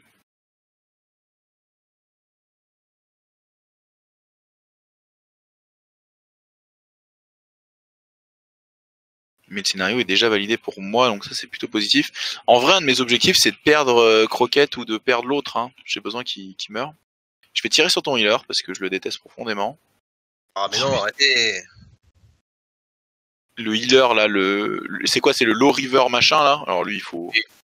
Et il a que 4 PV aussi, hein. Il a que 4 PV. Souvent c'est one shot. Hein. 2 dégâts sur la première balle. En fait, il a 8 pouces et ça c'est insupportable, Ludo, faut que tu le comprennes. On voit pas de quoi tu parles. Insupportable. Je comprends pas, je peux pas comprendre. Tu mets, et ouais, moi je vais mettre un 12 pour égaliser, pour faire les 2 dégâts, pour le sortir. Non, je dis ça, hein. On va remettre dans le contexte, hein. C'est l'homme qui se transforme en tigre, qui récupère tous ses PV, qui se retransforme en figurine, qu'il a invoqué, qui récupère tous ses PV, et que finalement redevient tigre avec tous ses PV. On parlera pas. Alors, je peux le comprendre, mais ça reste de l'esbrouf, quoi. En attendant, le tigre qui se transforme et qui soigne, il ne tue pas. Hein. Il fait, voilà, il joue la menace, mais il ne tue pas. Mais c'est vrai que Miranda, elle est super rigolote à jouer, et ses combos en interne, entre elle et les créatures, sont ouf. Et encore, j'ai pas essayé de la transformer en ours, parce qu'il y a un ours avec une MZ2 qui a Hard to Kill, enfin pardon, Hard to Wound. Et si elle se transforme en ça, avec l'amélioration des plus 1 d'armure, elle fonce dans le tas, elle engage tout le monde, elle fait des petites attaques pour faire chier, et elle englue tout le monde, quoi. Et si elle a des soucis, elle se retransforme en elle se soigne, et hop, relours. Relouman. Relouman.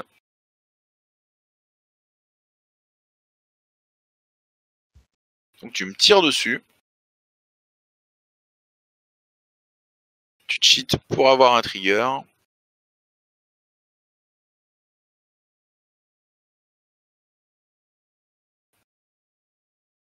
Oh, ça fait mal. Ils sont quoi? Ils sont 2, 4, 5, hein, tes archers. Oui. On va vérifier ça en direct. Donc, c'est ça, 2, 4, 5. Ou 2, Ouais. 3, 5. J'ai demandé à voir la carte à l'époque, hein. C'est pas pour rien, c'est que c'est choquant. Genre, vas-y, je peux voir. Voilà, les tigres. C'est pas une question de confiance, mais mais on n'en parlera pas. j'ai besoin de le lire.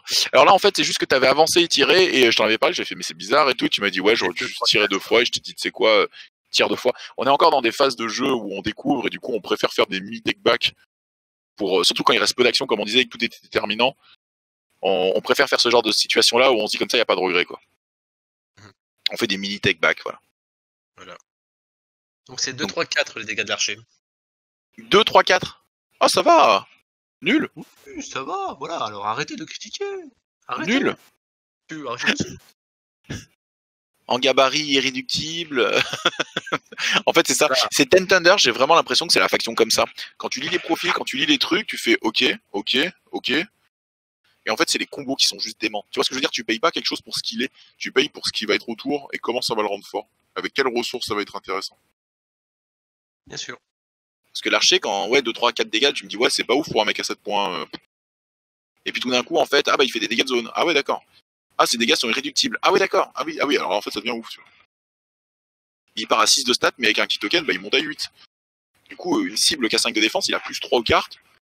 T'es quasi surtouché, quoi. Et avoir un trigger, enfin, pardon, avoir un flip normal, voire positif aux dégâts, est possible avec lui, quoi. Du coup, avec un tel écart.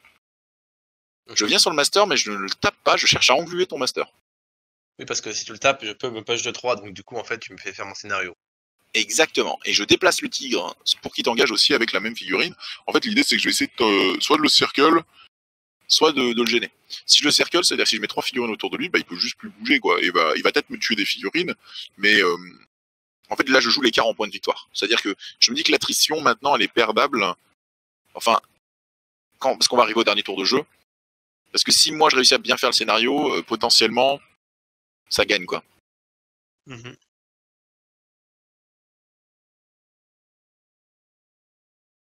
Là, je crois que c'est ton master qui balance des vents sur mes persos. Pardon, pas ton master, ton sensei.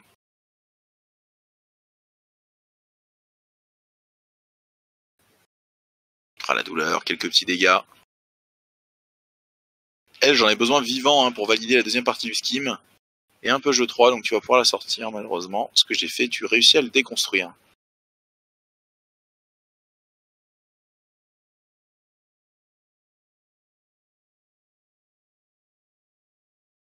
Ok. Bah, ça défend. Ah non, key token. Alors, le sensei, il a une attaque à distance et il a un seuil à 7. Et c'est un peu cheaté quand même. Parce que 7 plus le key token, ça fait 9. Dans le jeu, il n'y a pas grand-chose qui peut parer. Hein. Ouais, c'est vrai. C'est vrai. C'est pour ça que je pense que... Dégâts, ça peut push, il me semble, si je me rappelle bien. Ah oui, complètement. Mais c'est un henchman qui vaut cher en points. Mais c'est un excellent support. Et justement, ce genre d'attaque que tu peux quasi pas parer, tu comprends pourquoi. En fait, avec le bon trigger, tu peux push jusque 6, si je me rappelle bien. Ouais, c'est ça.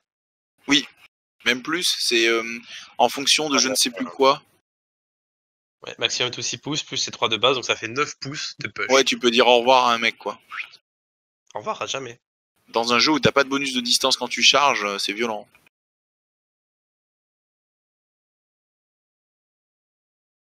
Et en plus, t'as Drain magique qui permet aussi de contrôler les cartes. Donc là, ton master, c'est un peu à tabasser le tigre Miranda de toutes ses forces. Et Miranda, du coup, elle va se soigner de ouf. Et en fait, le soin est plus facile en fonction du nombre d'upgrades que tu as sur une figurine. Donc elle se soigne, elle se soigne. Elle essaie de remonter full vie. Je veux engluer ton master. Si je peux pas le tuer, au moins je vais essayer de le nullifier. C'est un peu ma stratégie pour prendre l'écart au point de victoire qui fait qu'après, je peux respirer.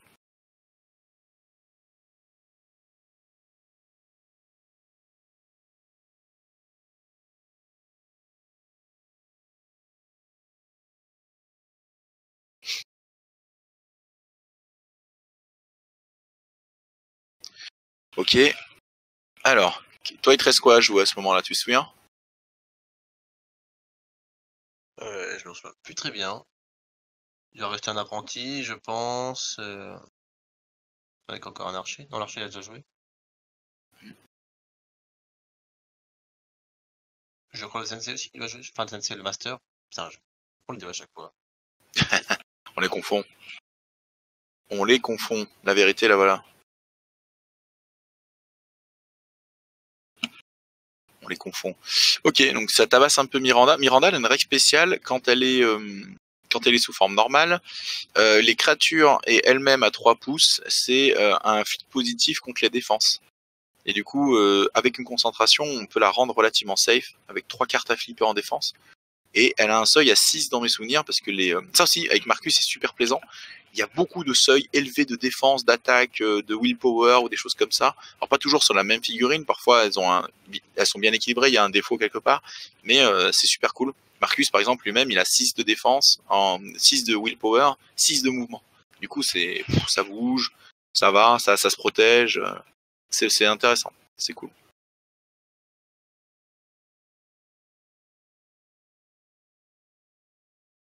Il manque 2 boîtes au crew, hein. Il manque les serpents, parce qu'il peut avoir 3 serpents à lui. Et les hommes taupes. On se calme, hein. Il y a des hommes marmottes. Et, et les multi-ours, les ours à plein de bras. Là. Et ça sortira novembre, je crois, octobre-novembre, tranquillement. Le fluff, c'est un mec qui a fait des expériences, etc. sur des monstres, du coup il est en pub chelou, c'est ça. Pardon, tu dis? Le fluff de Marcus, c'est quoi? C'est un peu la loi du plus fort, la loi de la jungle. Il respecte la force un peu naturelle des choses, et puis les évolutions, les chimères et tout ça. C'est un peu ça. Alors là, je te le fais un peu quand j'ai dit en diagonale son fluff. Hein, c'est me demander du fluff à moi, c'est un peu la meilleure façon voilà, je me vautrer.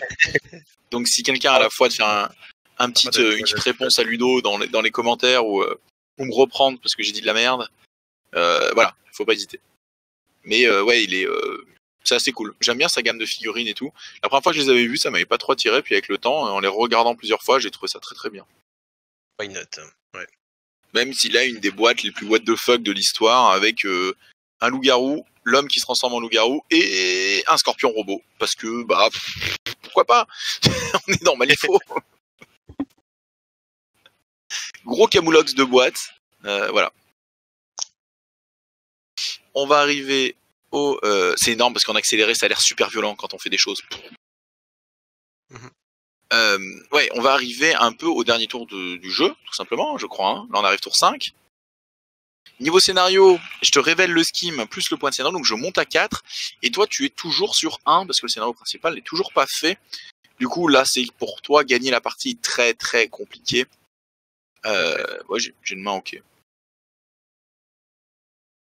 C'est très très compliqué. J'ai un pass token, il me reste 4 figurines, en fait il m'en reste 3. Parce que la marmotte est morte, mais je le sais pas encore à cause du feu, j'ai oublié de le compter. Ouais.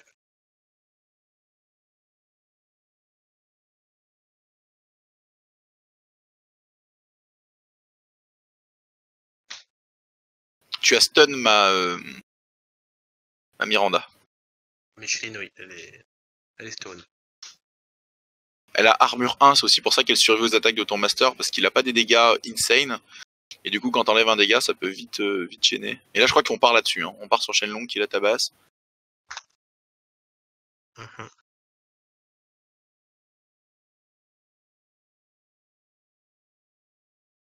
Ah oui, alors là, je fais n'importe quoi. Je cheat avec une valeur très basse. Parce que j'ai pas compris l'upgrade que tu as mis dessus. J'ai cru que tu jouais ceux les bourrés.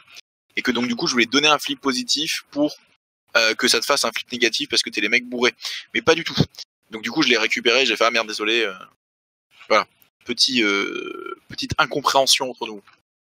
Petit take back. Oui. Tu tires à Joker. Hop. Un petit 11. Tu pars à 6. Je suis à 6, mais t'as tes fameux key tokens pour remonter la barre des dégâts. Ça peut être frustrant quand un master claque plein d'actions qui sont contrées. C'est très frustrant dans le jeu, ça arrive. Hein.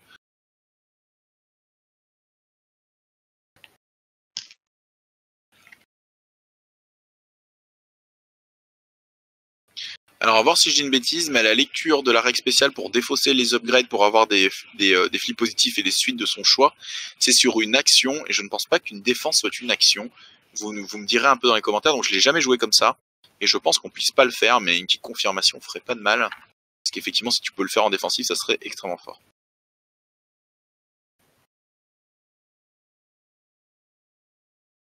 Moi, je suis en train de voir si Marcus peut pas prendre le dernier token tout seul, parce qu'il vole, il est pas engagé. Si, comme lui-même, il peut changer des upgrades pour lui-même, potentiellement, il peut se donner l'upgrade du vol, justement. Et cette upgrade, elle donne aussi plus 1 en mouvement. Ça veut dire qu'il ira 7. C'est pour ça que vous voyez prendre la réglette de 7. Et donc, si je fais ça, donc je vais le faire. Je change l'upgrade sans lancer, paf, paf. J'en défausse pour en gagner une, donc je peux piocher une carte. Hop, hop, je me place avec 2 actions. Ouais, je vais sur le mauvais token. Et je vais récupérer le 4e token de scénario, donc c'est fait. C'est fait. J'ai ramassé tout le scénar possible. 1, 2, 3 actions de base. J'ai accès au Primal Roar, c'est tout ce qui me reste. Je vais essayer de le faire, c'est réussi. Et je vais l'utiliser pour me rapprocher et mettre la marmotte volante sur ton archer, je crois, ou je sais plus. J'ai oublié, j'ai oublié.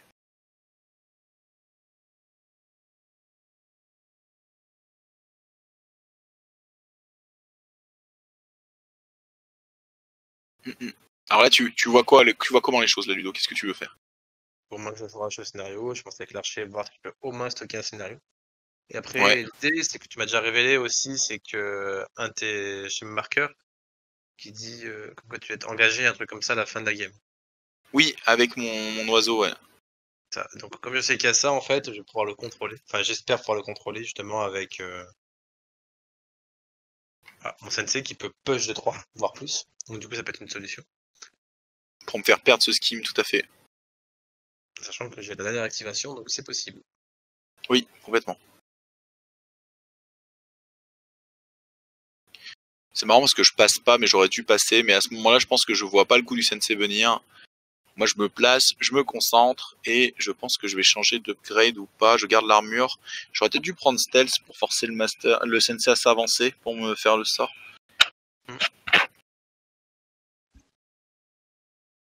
Ouais, la marmotte a été retirée, hein. Elle était morte de feu. Tu t'approches, mais malheureusement, tu ne pourras pas scénario. Non, c'est non, il n'y a pas la distance. Ah si, t'as fait le 2e push, il pourra jouer. Je dis des bêtises. Si. Ouais, là, c'est le push de l'apprenti, du coup. Ça va être ça. Ouais, t'as fait les 2 pushs des 2 apprentis. Et moi, il me reste Miranda à jouer, qui est stun. Je crois qu'elle tente juste de se soigner, hein, l'ultime taunt. Et soigner mon apprenti, surtout. L'acolyte, pardon, ouais, c'est ça. Non, elle se soigne que elle, d'accord. Sympa, Miranda, super. Merci, hein, ma fin. Le meilleur pote. Désolé, hein. Bam, le scénario est fait, Ludo en prend un. Enfin. Sensei qui avance, et tu vas tenter. Alors, tu le fais sur Miranda. Est-ce que t'avais mal compris quelque chose? T'as pas reconnu une figurine ou? Oui, je pense, comme quoi c'est impossible sur un henchman, sinon je l'aurais fait sur l'autre. Hein. Petite méconnaissance. Et en plus, j'avais le Black Joker, donc c'est hilarant parce que du coup, c'était sûr que ça passe. C'est comme ça, c'est la vie. Après, c'est pas un point de victoire qui aurait été déterminant dans la partie non plus, parce que je vais quand même finir à 6 points. Ce qui est intéressant, c'est que je vois que j'ai cette possibilité, tu vois, pour les parties futures. Oui, c'est le but de nos parties, on découvre quand même beaucoup de choses. Il y a des choses qu'on joue mal parce que on les connaît mal, on connaît mal les règles autour de ça. Les schemes, quand on les aura tous joués 4-5 fois, on commencera bien mieux à voir un peu comment ça se joue. Ou comment c'est injouable, hein, parce qu'il y en a certains, moi je comprends toujours pas comment ils sont jouables, hein, tout simplement. Mais on pourrait être un peu plus là-dedans. Et donc on finit à 6-2. Si tu savais, on aurait fait 5-2, ça n'aurait pas tout changé. Mais c'était une super belle partie. On s'est bien fait plaisir à découvrir ce Marcus Shenlong, Shenlong un peu plus en profondeur, Marcus découverte totale. En conclusion, je dirais sur Marcus, on peut pas bourrer comme un cochon. On peut pas foncer dans le tas à la Sandy avec tous ses porcs, parce qu'on n'en pompe pas. Donc au bout d'un moment, il y en a plus. Mais la mobilité de la liste, l'adaptation de la liste, c'est super plaisant sur la table, et ça m'a l'air super fort quand c'est bien maîtrisé. Et du coup, ce genre de scénario où il fallait traverser la table, ramasser des choses de partout, Marcus, on a l'impression qu'il ça se fait les doigts dans le nez avec sa liste. J'ai l'impression que t'as beaucoup de scénarios comme ça, t'as besoin de mobilité quand même. Hein. Oui. Ça donne l'adversaire pour planter, pour récupérer des objectifs, ce genre de choses, tu vois. Oui, tout à fait. Celui avec les poteaux à allumer aussi. Une bonne mobilité, c'est vraiment important. Ah, je suis complètement d'accord. Et toi, alors, en conclusion, sur ton Shenlong, qu'est-ce que tu en penses? Moi, je pense que Shenlong, de plus en plus, j'arrive de mieux en mieux à le maîtriser avec les upgrades. Donc, comme tu as dit, hein, j'arrive à le rendre à peu près intuable avec la voix du je me casse de ce jeu 3. En même temps, ça permet de repositionner mais avec mes apprentis. Des choses que je n'avais pas au début. Hein. Pour moi, c'était très compliqué d'avancer. J'étais en mode, ouais, c'est chiant, j'arrive pas à avancer sur la table, etc. Mais depuis que j'ai compris ça, bah, en fait, n'importe qui peut avancer très vite avec des pushs de 3. Et je peux le Oui, faire tout à deux fait. fois avec chacun des apprentis, donc c'est juste énorme. Des Peugeot 3, tu veux dire de 6? De 6, oui. Enfin, le push de De 3, c'est 6. pour me barrer si je me prends des dégâts. Et par contre, Oui, je peux faire pusher de 6 un allié. ouais, voilà. Et ça, c'est assez insane. C'est Exactement. vraiment, vraiment très fort. Et donc, du coup, ça fait plaisir un peu de voir ce Shenlong bah, voilà, se défendre hein, et puis prendre du level. Et pour mon Marcus, ben, je vais repenser un peu mes listes. On a tous les deux le même défaut, et ça sera pareil dans la prochaine partie, parce qu'on s'en est rendu compte un peu dans la dernière partie. On laisse pas assez de soulstone, hein, quand même. Ouais. Pour encaisser des dégâts, pour garantir des suites sur certaines attaques de henchman ou de capitaine. On n'est pas trop comme ça, on n'a pas trop de listes avec 5 soulstone. Nous, c'est très souvent une ou deux en mode ouais, c'est mieux de mettre plus de bonhommes. Et plus on joue, plus on se rend compte. Bien pour les cartes. Ouais, j'avoue. Que la qualité est mieux récompensée dans le jeu. Pourquoi? Parce qu'on a une main qui est donnée. Donc en fait, ça paraît assez évident finalement. Mais quand tu as 6 cartes en main ou 7, c'est plus facile d'optimiser les actions de 4-5 figurines que d'optimiser les actions de 8 à 12 figurines. Voilà. Donc indirectement, jouer plus d'élite dans le jeu, c'est mieux récompensé en termes d'efficacité. Par contre, bien sûr, ne jouer que de l'élite, c'est que chaque action de scénario coûte très cher parce que c'est une figurine qui aurait pu faire autre chose, qui va se retrouver à faire du scénario. Donc le jeu s'équilibre bien. Je dis pas qu'il faut jouer 5 figurines à 10 points. Je pense pas que ce soit très très fort, quoique peut-être, mais je pense qu'on est quand même bien limité quand tu vas devoir faire des actions qui coûtent de poser des schemes ou des trucs comme ça va vite être relou. Mais du coup, ne jouer que des nombres, bah on s'expose à ça en fait, au fait que bah du coup très rapidement on va flipper des cartes et ça touchera jamais quoi, ou ça va pas faire grand chose. Bref, c'était une superbe partie, Ludo. On revient vers vous assez rapidement, les copains, parce que on aura une Latonii Shenlong à commenter sous peu. Et puis, bah, Ludo, je te laisse le mot de la fin, je t'en prie. Bientôt, tout simplement. Et le Cobra Kai ne meurt pas, voilà. Allez. Ciao, à la prochaine. À plus.